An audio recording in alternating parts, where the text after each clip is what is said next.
Great. Hello, everyone. How are you? I hope you're doing great. And today we're hosting this webinar that is called How to Work with Remote Dev Teams. Marco, or CTO at Symbiosis, will be presenting this webinar and will share some tips and the best practices for how to work with remote teams. I would like to give a quick intro to our company, Symbiosis, before we get started. What we do at Symbiosis is a tech startup that is building a marketplace for connecting tech companies in America with software engineers that are already working at dev shops in Latin America, but are available for being assigned full-time to remote projects. The idea with this is that we would use all the infrastructure and resources that already exist in these small dev shops across Latin America, in Mexico, Chile, Argentina, and connect them with tech companies here in the US that are looking for software engineers to hire them in a monthly basis. So we have a ton of experience working with remote teams before. Marco, our CTO, has more than 10 years with more projects and software, with mobile and web applications, and working with remote teams from different cities in Mexico, in the US, and also in South America. So I will let him to introduce himself as well and start with this presentation. Thank you very much. Thank you, Jorge. So welcome everyone. Thank you for taking your time today to attend this webinar. I hope that we meet all your expectations. So as Jorge said, I have been working building software products for over 10 years now. During that time, I have worked with both on-site and off-site teams, remote, and both in the same time zones and with different time zone teams. So through that time and with the work that we do on the company, I have acquired some experience working with remote teams that I would like to share with you. So these are some of the learnings that I have had across the time, and feel free to just watch and add anything that you want at the end. We're going to have a Q&A at the end. So let me start by sharing my screen.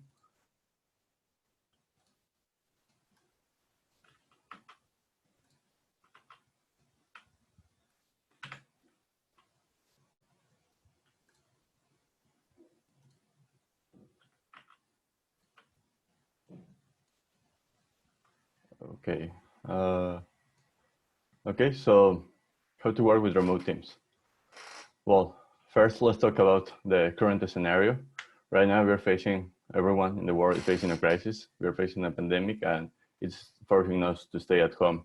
Some of the companies are able to work from home. Some of them already have processes in place to work from home, but some of them aren't able right now because either the operation doesn't permit it or because they aren't correctly fitted to do it. So here are some tips that we want to share so that this type of companies can also start working remotely, and you can also start seeing how you can work remotely with different teams.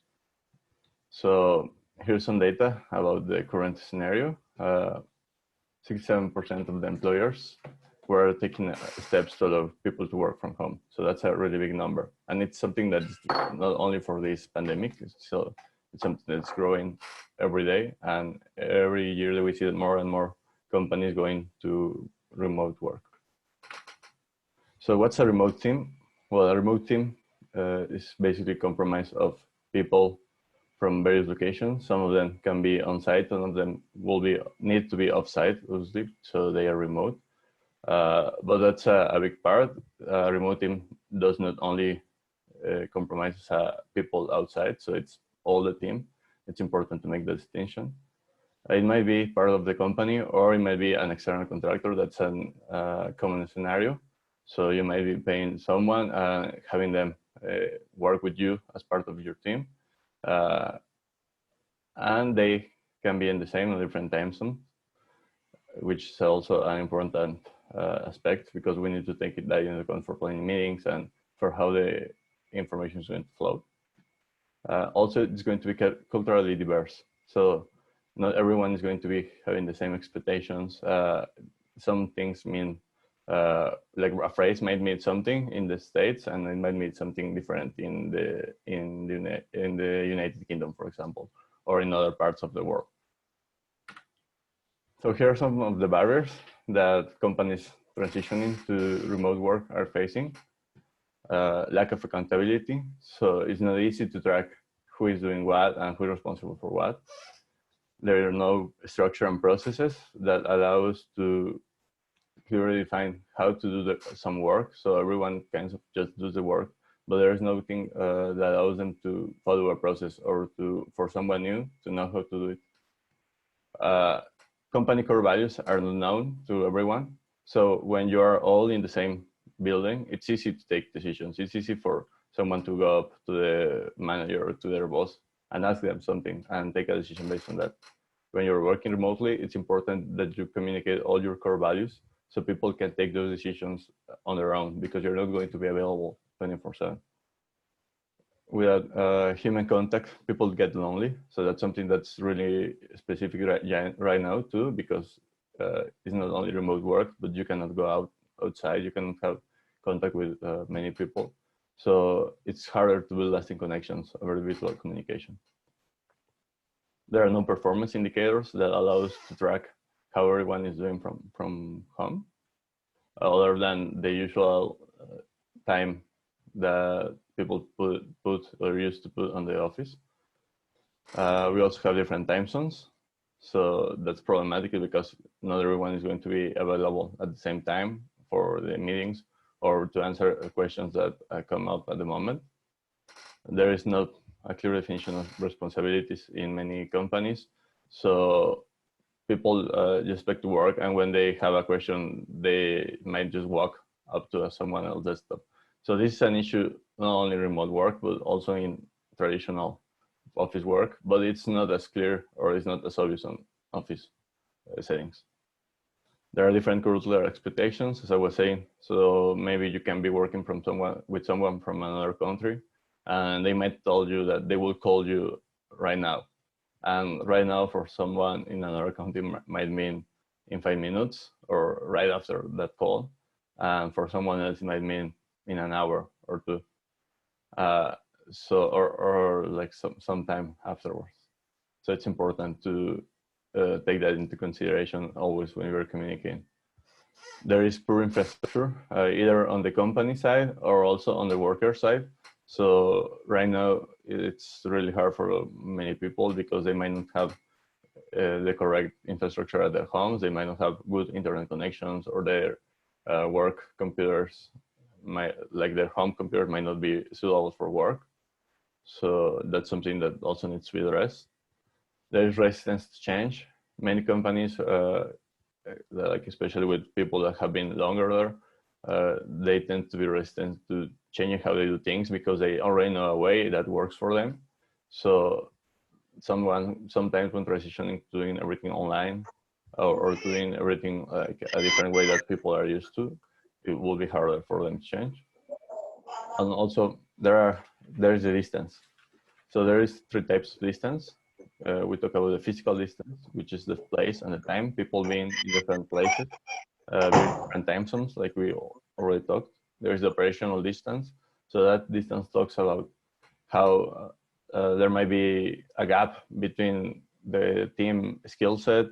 There might be distance that, like the bandwidth that you can operate with, like how much work you can take regarding your team size. And then there is affinity distance. So that's the one that we are going to try to optimize for remote work to get the better productivity. Affinity distance talks about people being distant to the values of the company without trust and being too interdependent. So they are not able to work by themselves. So here are some don'ts that I want to share for remote work. First of all, don't exclude others when we are doing remote work, and especially when we are doing some on-site work and some remote work. It's easy to exclude people.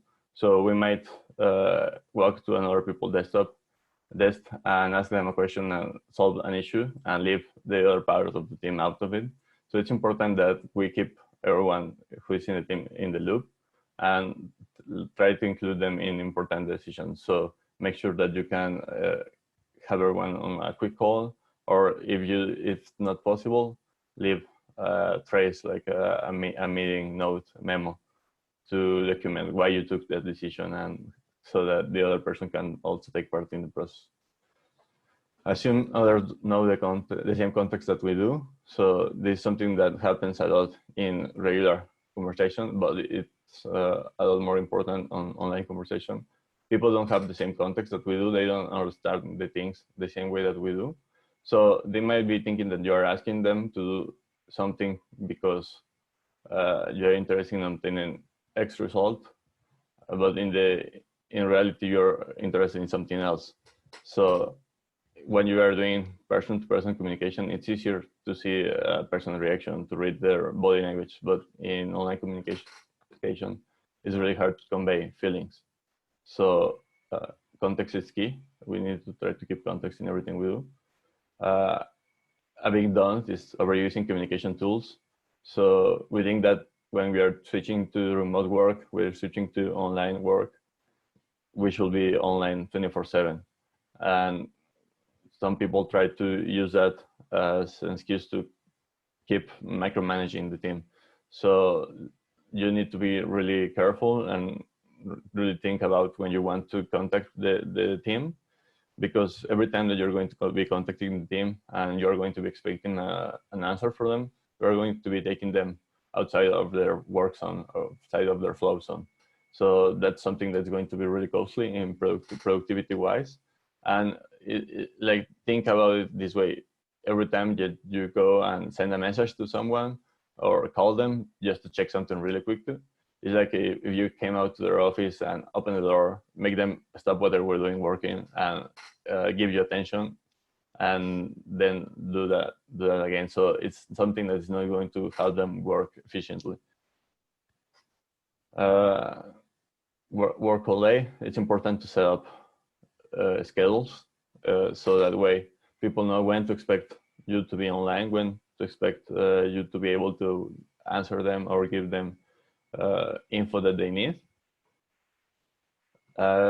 Never skip weekly meetings or social calls. It's really important to keep communication, to keep close communication with the team. So whenever we make a commitment for a call, for a meeting, it's important to keep it that way and to keep the schedule. Like I said, don't make impromptu requests. So besides making questions and trying to keep asking how things are going, like every 5 minutes, also try to keep like impromptu questions, requests to the minimum. So for example, if you need changes on something, try to think if it's really urgent to make it that right now, or if it's something that can wait for the next meeting for you to ask. Like, so that way we can also, you can keep the flow of your team. Now let's talk about some of the general do's that we can do, that we should do for remote working. We should create processes and implement systems. Make sure that everyone knows them. So we need to make sure that we create processes. For example, how we're going to be, if we are working with code, how we're going to be working with that code, how we're going to be uploading the code to the repositories, how we're going to be creating new features, and that kind of stuff needs to be on a document, and that needs to be available for everyone. We also need to implement systems that allow us to work more easily, and to the information to flow easily between the coworkers. Create company-wide information spaces. So we need to also make sure that we have tools that allow us to share important information with the company. So there's a place where everyone can find the documents that are important to the company, HR related, documentation manuals, everything that they might need for their work life should be available to them in an easy to find place. Also, it's important to focus on efficiency versus hours. We need to switch the mentality between tracking hours person spends in front of a computer, and we need to focus on tracking the efficiency. How much productive is that person during those hours? We need to make the hours that they put the most productive, so they can give the better results. In another, we need to trust people. But for us to trust them, we need to set the clear expectations, and we need to track and measure that productivity.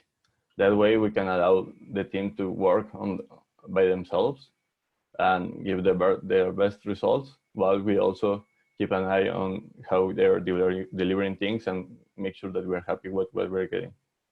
We need to create fast feedback loops, which means frequent, accurate, specific, and timely.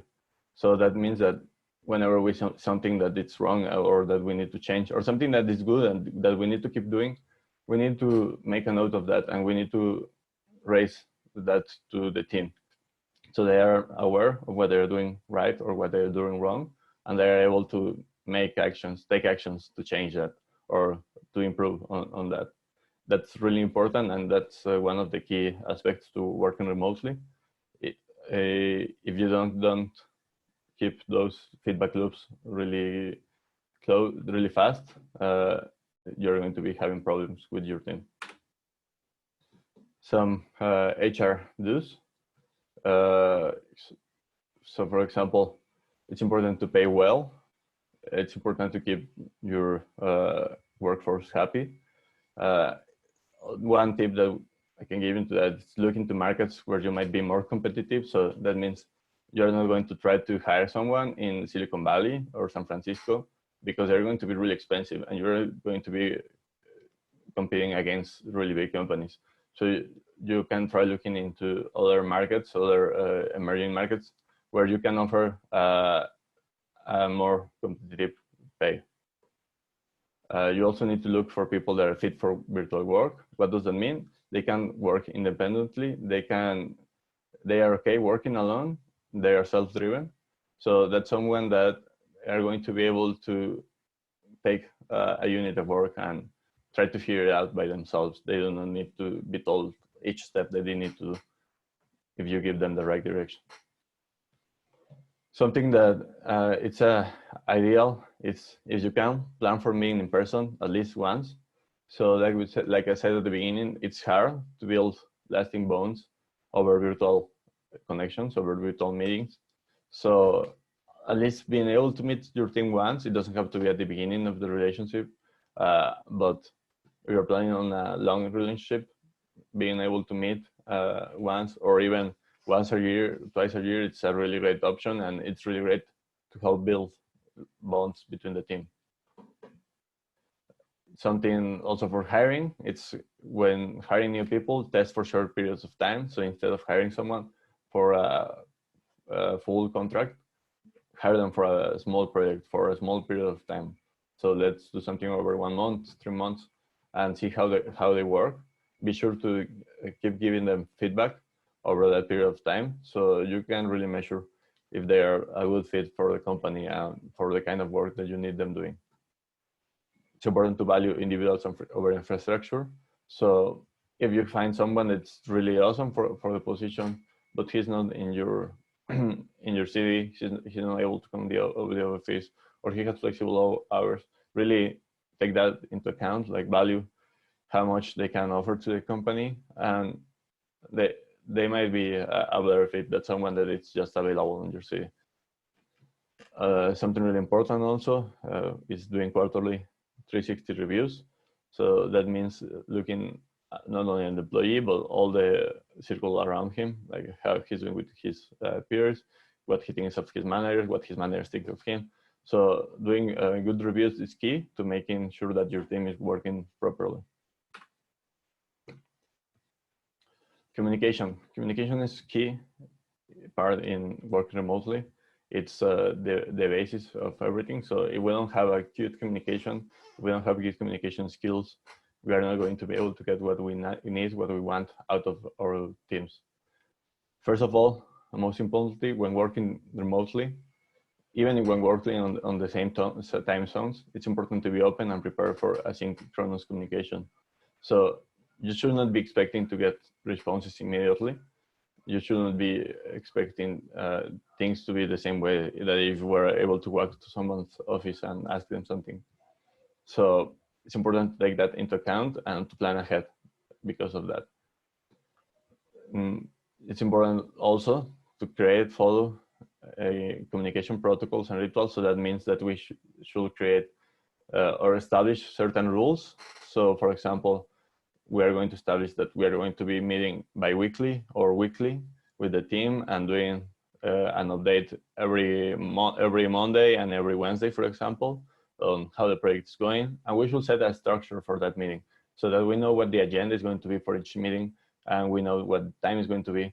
So that way we have something that it's agreed and we have a schedule and something that it's going to give us a structure to the project. So that's going to help us keep the project in track and to keep everyone accountable for what they are doing.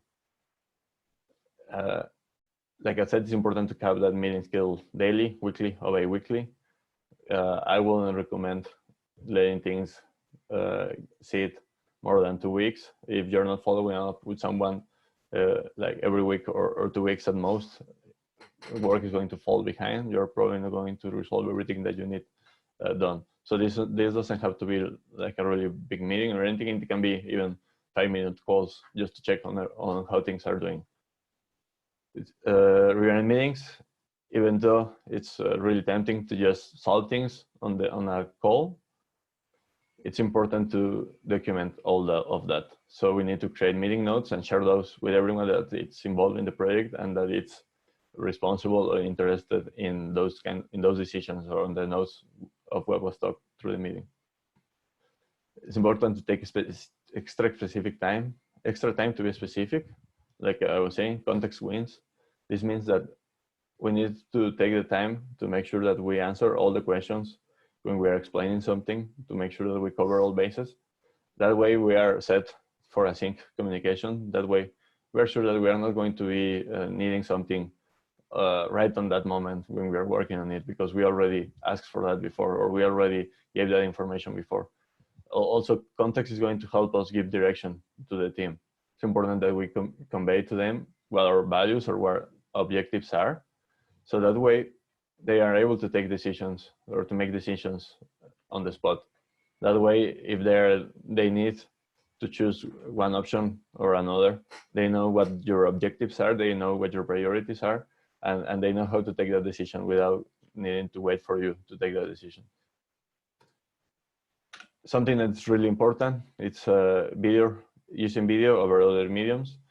It's really hard, like we were saying, to convey feelings over digital media or online. So being able to see each other's faces, being able to see interaction, being able to see body movements, it's really helpful, and it helps us make better connections with people. It also helps people keep attention on what they're doing or what they are seeing on the screen.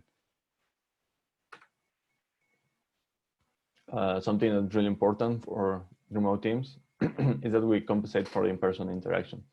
That means like when we are not able to be with people around us, when we are working alone all day, we tend to get lonely. We tend to crave that human connection. So it's important to find spaces into the company, to provide spaces as a company where we can give that connection to people.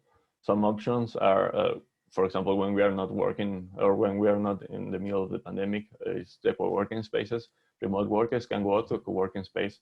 That way they can be closer to other people who are also working, and they can also share ideas with them and they can interact with them. Another idea, another good practice is to establish social calls in the company. So this is something that you can do weekly, bi-weekly, every month.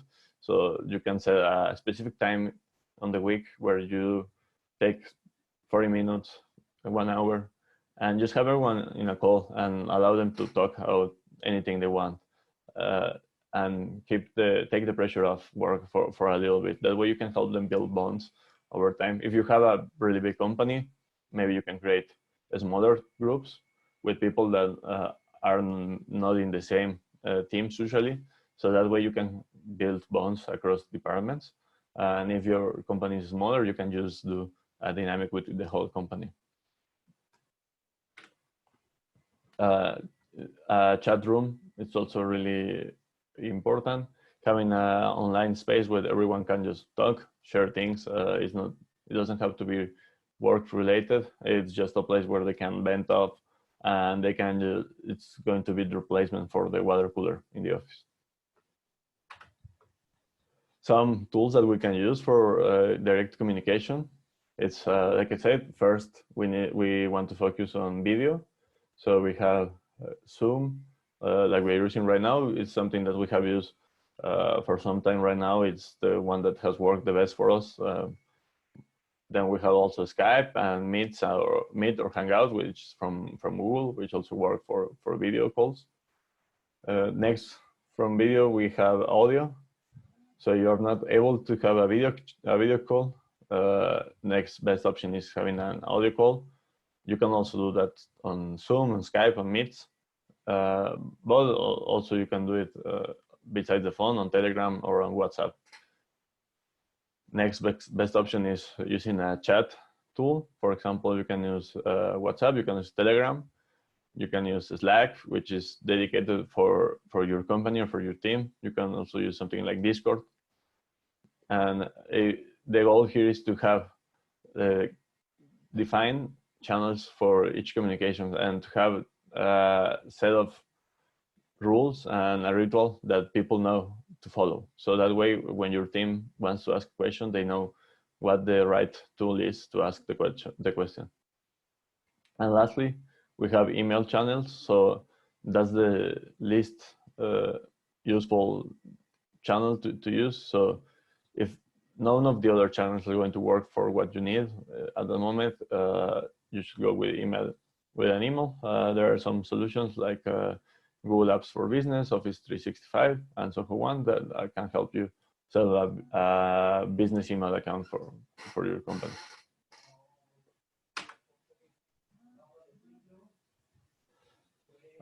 Then, besides the direct communication channels, it's important to have spaces where all the company is going to be able to share information and to make those async discussions.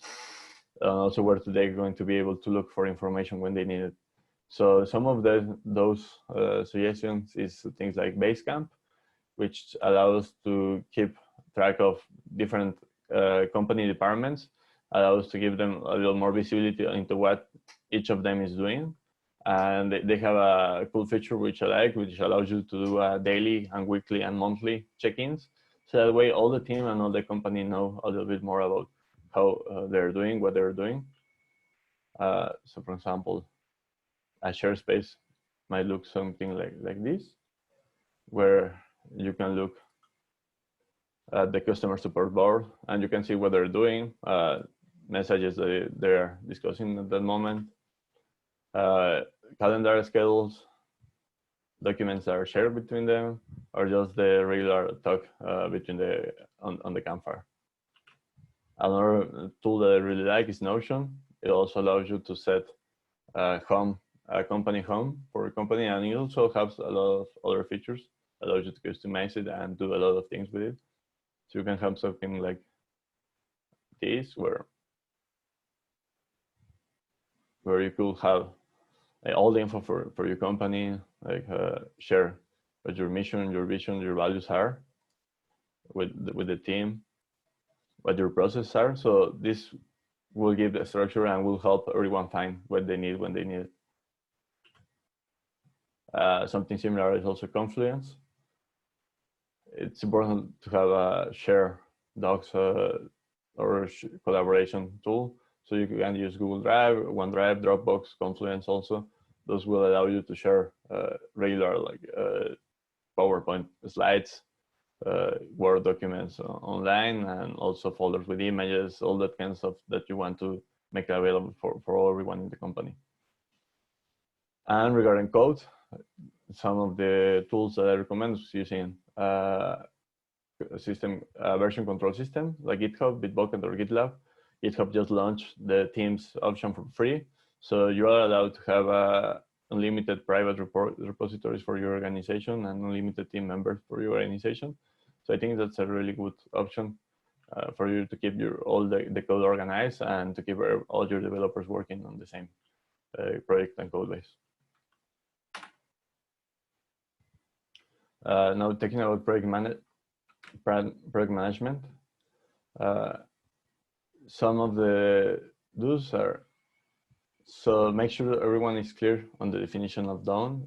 Make sure that everyone is clear on what you're expecting from a task.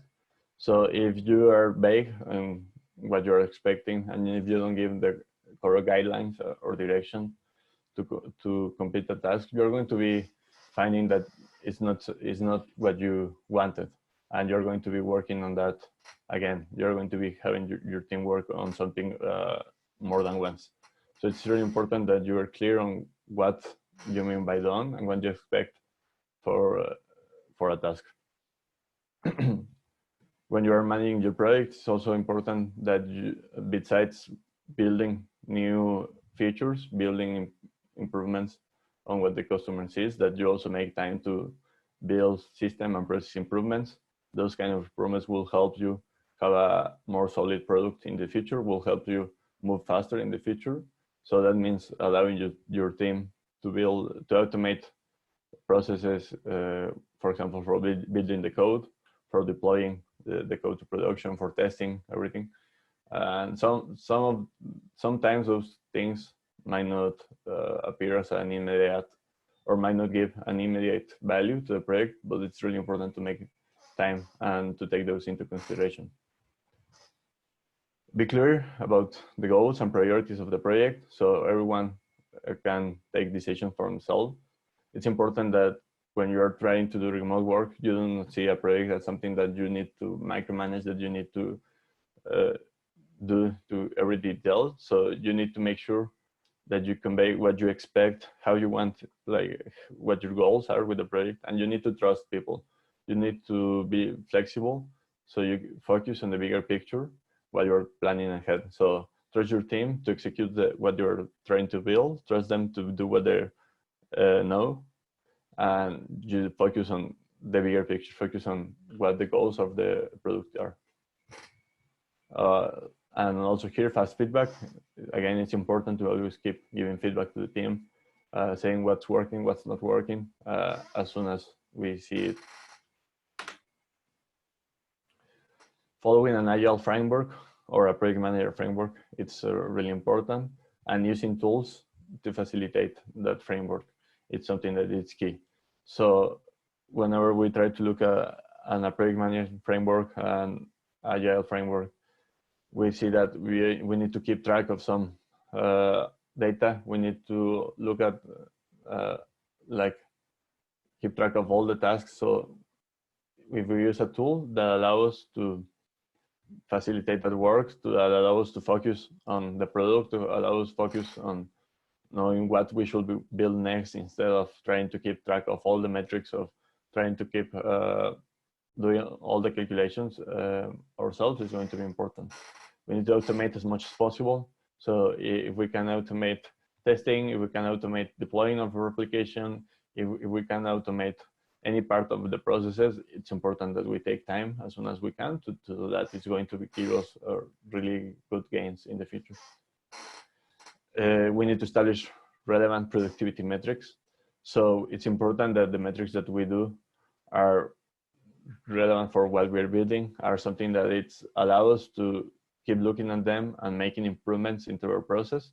And as soon as we detect that it's not going to allow us to keep making improvements, or that we are not finding a solution with that metric, we need to change them. We need to evolve them to adapt to our process and to track what's really important at that moment and what is going to give us better insight into what we're doing.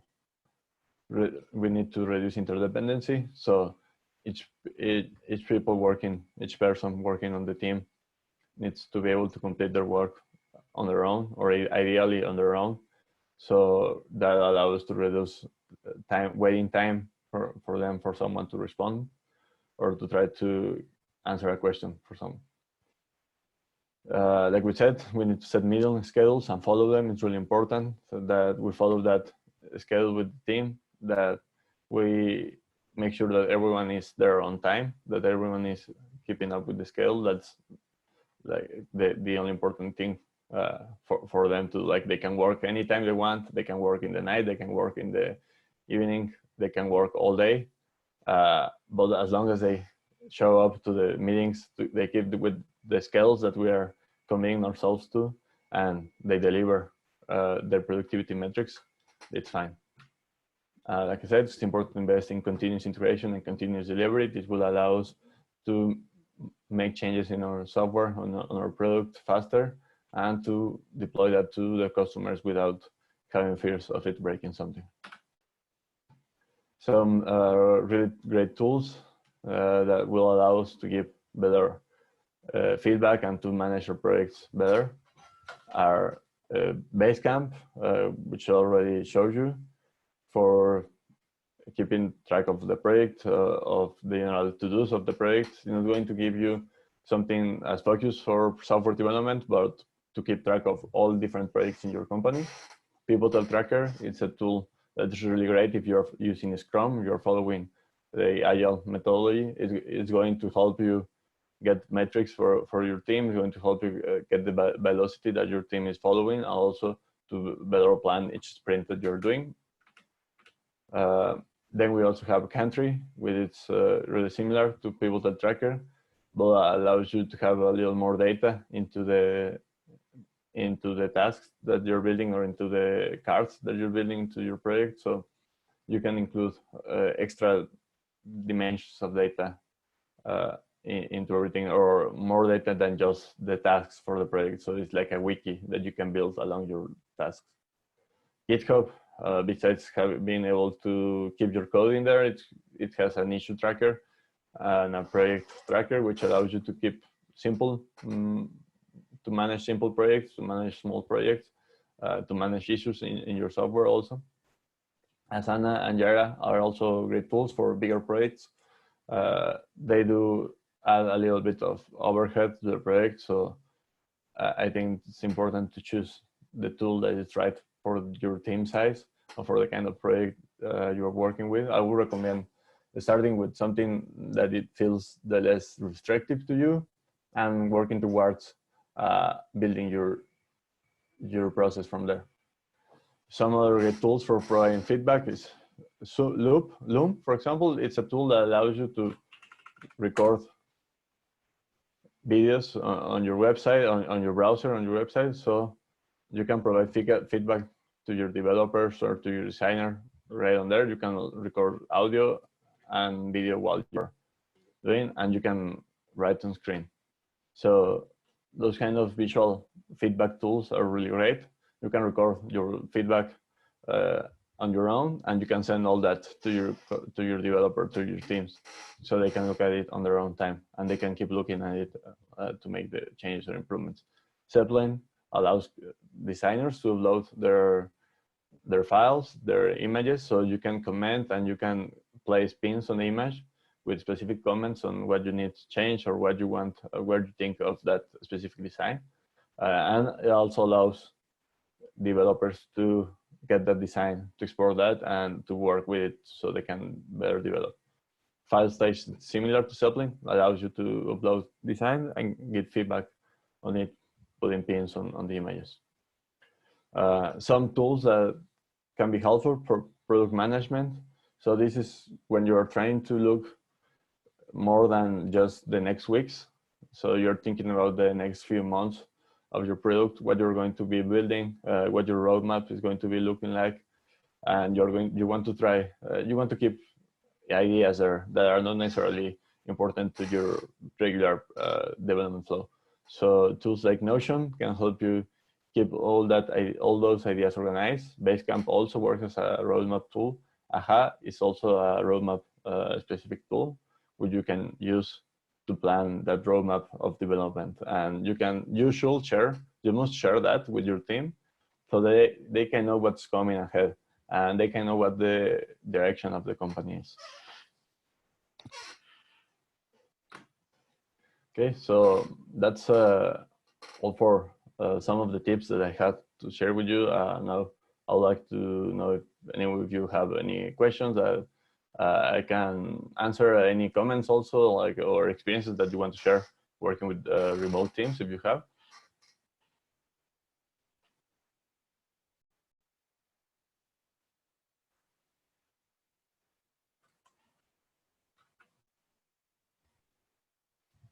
Hi, how are you? Hi, good, thank you. You? Good. So I have a question. Yes. Our team is 100% remote, but we've been evaluating working development with agencies, like development agencies. Do you advise to work with companies that do development and to have in-house team versus in-house team? Yeah, I think that both work. It depends on what your goals are. So if you are looking to build a software product where you have like proprietary intellectual processes, something like that, it might be better to look into an in-house team where you might want to keep the knowledge of the product or of the processes. But if you're trying to build like the process of the product itself is not the core of the business, or you just need to build it, I think it's really okay to work with outside agencies. It's important that you set correct expectations as what you want built, how you want it built.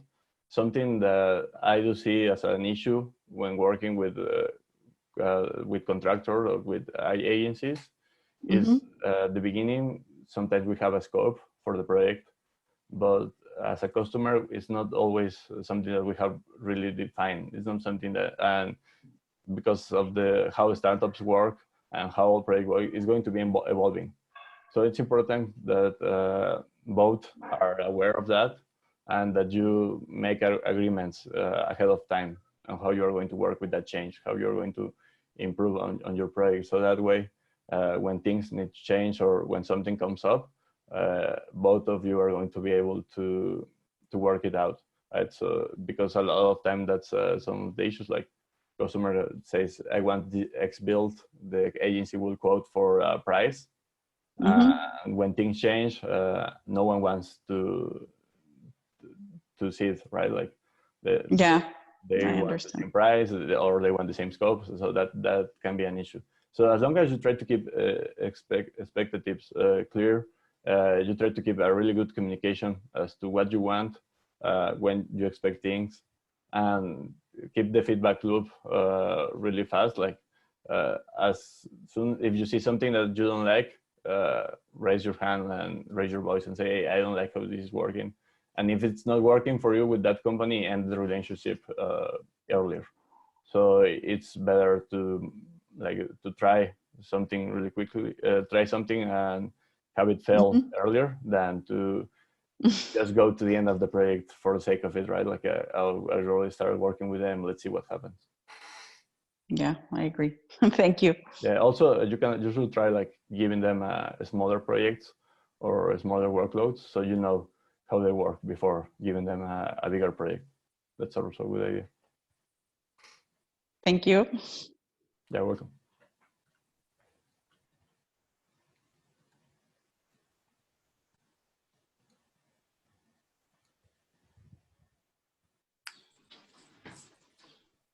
Are there any other questions that you would like to get answered by Marco? We'll be sharing this presentation with all of you in the next day. If you have any questions or you'd like to get any advice, please feel free to reach out. We really appreciate having you today with us during this webinar, and we thank Marco for sharing his knowledge and his experience for these best practices for working remotely. Thank you all for joining us and have a great day. Thank you, Omar. Thank you, everyone. Have a great day. Bye-bye. Thank you. Bye-bye.